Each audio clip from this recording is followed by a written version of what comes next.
أشهد أن لا إله إلا الله وحده لا شريك له. அடுத்த செய்தியை பாருங்க. ஆயிஷா சொல்லக்கூடிய ஒரு செய்தி, அதாவது ரசூலுல்லாஹி ஸல்லல்லாஹு அலைஹி வஸல்லம் இடத்துல ஒரு பெண், ஆயிஷாட்ட ஒரு பெண்மணி இருக்கிறாங்க. ரசூலுல்லாஹ் வராங்க. அப்போது ஆயிஷா சொல்கிறாங்க, இவங்க யார் தெரியுமா? இவங்க தான் தொழுகையில் அப்படி ஈடுபடுவாங்கன்னு மக்கள் பேசிக்கொள்வாங்க. இரவு நேர தொழுகை சுன்னத்து அது இதுன்னு தொழுகைன்னா அப்படி ஒரு தொழுகை இவங்க என்ன செய்வாங்க, தொழுவாங்க அப்படின்னு யார் சொல்கிறாங்க? ஆயிஷா ரதியல்லாஹு ரசூல் ஸல்லல்லாஹு அலைஹி வஸல்லம் அவங்க சொல்கிறாங்க. அப்போ ரசூல் ஸல்லல்லாஹு அலைஹி வஸல்லம் சொன்னாங்கம்மா என்னன்னு கேட்டாங்க. அலைக்கும் பிமா துத்தீகூன், முடிந்தவைகளை செய்யுங்கள். ரசூல் ஸல்லல்லாஹு அலைஹி வஸல்லம் எப்படி சொல்கிறாங்கன்னா, உங்களால் எது இயலுமோ அதை செய்யுங்க, முயற்சி எடுத்துக்கன்னு என்ன செய்ய வேண்டாம், இவைகள் அதான் உசுரை விட்டுக்கிட்டு என்ன செய்ய வேண்டாம், செய்ய வேண்டாம், கடமைகளை செய்யுங்க. கடமைக்கு மேலதிகமாக எவ்வளோ மன ஆர்வம் கொஞ்சம் முயற்சி எடுத்தால் போதும், அங்கே போங்க. இன்னி இல்லைன்னு காலை வீங்க வைக்கணும் வணங்கிட்டா இந்த லெவலில் என்ன செய்ய வேண்டாம், செய்ய வேண்டாம். அலைக்கும் பிமா துத்தீகூன் என்று சொல்லிட்டு ரசூல் ஸல்லல்லாஹு அலைஹி வஸல்லம் சொல்கிறாங்க. அதாவது ஃபவல்லாஹி அல்லாஹ்வின் மீது ஆணையாக, அல்லா யமல்லுல்லாஹு ஹத்தா தமல்லு, நீங்கள் அலுப்பு தட்டுகின்ற வரைக்கும் அல்லாஹு தாலா அலுப்படைய மாட்டான். உங்களுக்கு அலுப்பு தட்டுகின்ற வரைக்கும் அல்லாஹு தாலா அலுப்படைய மாட்டான். அப்படின்னா என்னன்னு சொன்னால், அல்லாஹ் நீங்கள் எடுக்கக்கூடிய உற்சாகத்துக்கு உங்களுடைய இதுக்கெல்லாம் அல்லாஹு தாலா கபூல் செஞ்சுக்கிட்டே இருப்பான். அது சின்னது பெரியது அப்படின்றது அல்ல. நீங்கள் ஓவராக ஒரு இடத்துக்கு போயிட்டேன்னு எனக்கு ஏலாதுன்னு அப்படி என்ன செஞ்சிடுறது, ஜீரோவில் வாரது என்றது இறைவன் உங்கள் மீது அலுப்படைவதற்கான ஒரு வழியாக ரசூலுல்லாஹ் சொல்கிறாங்க. அப்போ இறைவன் அலுப்படைதல்ன்றது இறைவனுடைய தகுதிக்கும் அந்தஸ்துக்கும் ஏற்ப உள்ளது. மனிதனோட ஒப்பிட்டு என்ன செய்யலாது, அதை விளங்கிக் கொள்ள முடியாது. ஆனால் இதில் ஒரு விஷயம் புரியுது, மனிதன் அளவுக்கு அதிகமாக போய் திருப்பி யூட்டேனில் வரதை ரசூலுல்லாஹ் என்ன செய்கிறாங்க, இந்த இடத்துல கண்டிக்கிறாங்க. அதனால தான் நபி அவர்களுக்கு மிகவும் விருப்பமான அமலாக எது இருந்ததுன்னு சொன்னால், அதுவமுஹா வ இன் கல்ல, குறைந்திருந்தாலும் தொடர்ந்து இருப்பது.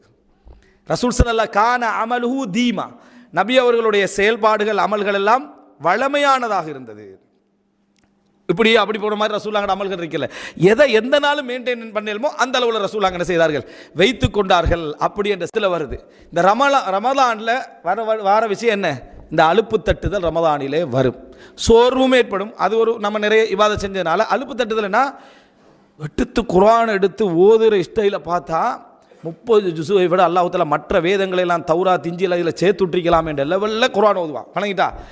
அதுக்கு பிறகு பார்த்தா என்ன நிலைமையிலாக இருந்துட்டிக்கிறான் அப்படின்னு சொன்னால், என்ன குர்ஆனுக்கு அவனுக்கு சம்பந்தம் இல்லாத குர்ஆனை பார்த்துட்டு ஓதுவோம் அப்படின்ட்டு போயிடுறான், ஒரு அலுப்பு வணங்கிட்டா.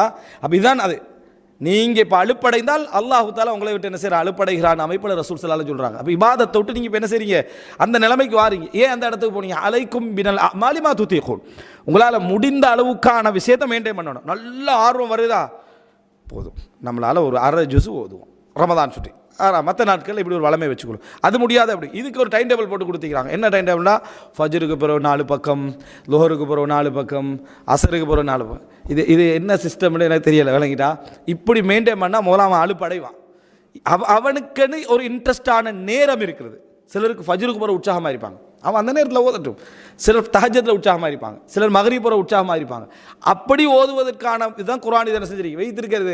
யாராவது அனுபவப்பட்டு அவன் என்னது கைட் பண்ணி விடுறது, அவன் என்ன செய்கிறது, கைட் பண்ணி விடுறது. சிலருக்கு வேலை வெட்டி ஒன்றுமே இல்லாத ஒரு மனிதனாக அவர் இருப்பார், வயசாலியாக இருப்பார், எல்லாம் நம்ம ஓய்வடைந்து கொண்டு இருக்கக்கூடிய ஒரு மனிதராக இருப்பார். அவருக்கு சில பொழுது நிறைய ஓதலாமல் இருக்கும். அவர் இந்த ஐடியா போட்டு கொடுத்தாருன்னா, அப்போ எனவே இது பிழையானது. இஸ்லாம் சொல்லாத வழிகள் அதனால் எடுக்க வேணான்றது. அவர்களுக்கு ஏற்ப என்ன செய்யணும், அதை நடைமுறைப்படுத்தி கொள்ள வேண்டும். எனவே இது ஒரு மிக முக்கியமான ஒரு அம்சம் என்பதை புரிந்து கொள்ள வேண்டும். அடுத்ததாக என்ன அப்படி என்று சொன்னால், அதாவது இன்னொரு தடவை ஜாபிர் ரலியல்லாஹு அன்ஹு அவர்கள் சொல்லக்கூடிய செய்தி, ரசூலுல்லாஹி ஸல்லல்லாஹு அலைஹி வஸல்லம் போகிறாங்க, ஒரு மனிதர் ஒரு பாறையில் இருந்து தொழுது கொண்டிருக்கிறார். வெளியே ஒரு பாறையில் நின்று தொழுது கொண்டிருக்கிறாங்க ரசூல் ஸல்லல்லாஹு அலைஹி வஸல்லம். அப்போ ஒரு குறிப்பிட்ட வேலைக்கு போயிட்டு ரசூலுல்லாஹ் திரும்பி வராங்க. முடிச்சுட்டு ரசூல் ஸல்லல்லாஹு அலைஹி வஸல்லம் திரும்பி வராங்க. அவர் இன்னும் தொழுவிட்டு தான் இருக்கிறார். ஒரு பாறைக்கு மேலே தொழுகிறாரு. அப்போ ஊர் மக்கள் அடிக்கடி பார்ப்பாங்களா இல்லையா, அப்படி நிலைமையில் அவர் தொழுதுகண்டு தான் இருக்கிறார். அப்போ ரசூலுல்லாஹி ஸல்லல்லாஹு அலைஹி வஸல்லம் அதாவது என்ன சொன்னாங்கன்னு சொன்னால், அலைக்கும் பில் கஸ்த், நடுநிலையாக செயல்படுங்கள். அந்த மனிதரை பார்த்துட்டு சில மக்களை பார்த்து சொல்கிறாங்க, அலைக்கும் பில் கஸ்த், நடுநிலையாக செயல்படுங்கள். ஃப இன்னல்லாஹ லா யமல் ஹத்தா தமல்லு, நீங்கள் அலுப்பு தட்டுகின்ற வரைக்கும் இறைவன் என்ன செய்ய மாட்டான், அலுப்படைய மாட்டான். அப்புறம் உங்களோட விஷயத்தில் என்ன செய்ய மாட்டான், இறைவன் திரும்பிக் கொள்ள மாட்டான். அது அலுப்புக்குரிய அதே தஃசீரை நம்ம சொல்லணும். இப்போ இதில் என்ன புரிந்து கொள்ளணும்னா, ரசூல் ஸல்லல்லாஹு அலைஹி வஸல்லம் நம்ம இந்த மாதிரி நம்ம விளங்காத ஒரு இதில் இருந்து பண்ணுவீங்களாமா, மாஷா அல்லாஹ் நம்ம கொடுத்த பயானில் மலைக்கு மேலாம் ஏறி தொழ ஆரம்பிச்சிட்டான் அப்படின்னு நம்ம சந்தோஷப்படுற ஒரு நிலைமையில தான் நம்ம நினைப்போம். ரசூலுல்லாஹி ஸல்லல்லாஹு அலைஹி வஸல்லம் அதை விரும்பவே இல்லை. ரசூல் ஸல்லல்லாஹு அலைஹி வஸல்லம் அவங்க இப்படி ஒரு செய்தி ரெண்டு செய்தி இல்லை, ரசூல் ஸல்லல்லாஹு ஆர்வத்தில் செயல்பட்ட எல்லாரும் நீங்கள் பார்க்கலாம். கஅப் இப்னு மாலிக் அந்த அதாவது அந்த யுத்தம் என்ன யுத்தம், அந்த தபுக் யுத்தத்தில் போகலையே 3 சஹாபாக்கள். அப்போ அவர் அல்லாஹு தாலா தௌபா இறக்கின உடனேயே மிகப்பெரிய உற்சாகத்தோடு எந்த தோட்டத்துக்காக நான் என்ன செய்யலை, அதாவது இந்த யுத்தத்துக்கு கலந்து கொள்ளல, அந்த தோட்டம் முழுசையும் அல்லாஹ்வோட பாதையில் என்ன செய்கிறேன், அர்ப்பணிக்கிறேன் அப்படி என்று சொன்ன ரசூலுல்லாஹ் சொல்கிறாங்க, அம்சிக் அலைக்க பாத மாலிக், உங்களோட சொத்துக்களில் கொஞ்சம் உங்களுக்கு வைத்துக் கொள்ளுங்கண்ணா.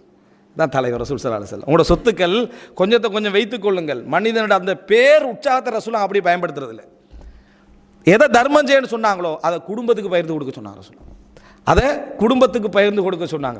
இதுதான் அதாவது ரசூல் ஸல்லல்லாஹு அலைஹி வஸல்லம் மனதை எப்படி புரிஞ்சிக்கிறாங்க அப்படின்றதுக்கான ஒரு அழகான ஒரு செய்தி.